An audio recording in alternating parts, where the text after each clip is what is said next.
here's how my bearings were sounding on my rollerblades. That is pretty bad, huh?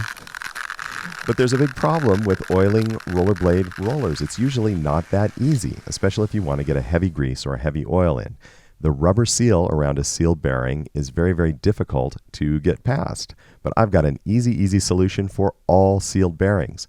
Now, you may use 30 weight oil, 90 weight oil, or grease. The big difference between those is the lighter the oil, the faster your skates will go, but the shorter period of time in between when you've got to re-oil them. So I'm going to put heavy grease in mine.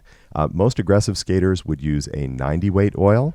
And if you just don't have any tools and don't want to use the method I'm about to show you, you can also always use the 30 weight oil and just put the oil in a jar. So you can see here that popping the bearings out is as simple as using an Allen wrench to remove the wheel and then coming back there with a screwdriver and popping the bearing out. So here's a jar with a little 30 weight oil in it, and you can literally clean the bearings up and leave them in this jar overnight and you'll get some oil in them. However, a much better way is to pick up an inexpensive vacuum pump.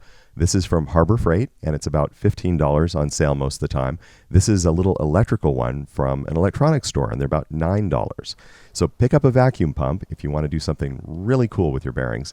And in this case, I'm going to put the heavy grease in a jar with the bearings that I removed, and I warmed it over the stove. Now, all the parts you see here you can get at a hardware store for just a few bucks. I have some rubber tubing they've got, often it's aquarium line tubing. I've got a little air valve. You can get a needle valve. Same thing, you can get that at a pet store. You can often find it at the hobby store. And when you hook up your little Harbor Freight vacuum pump, you can suck all the air out of that jar. You can see how I just threaded a little hose barb into the top of the container there, which I also got at the hardware store. When you suck the air out, then the bearings on the inside have air spaces. And as that air is sucked out, it has to be filled by something.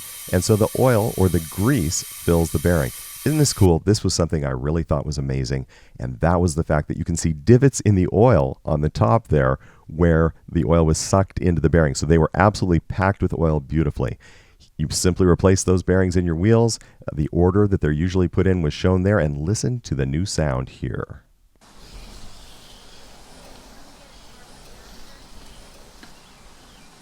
And that is the way to oil any sealed bearing without having to take it apart.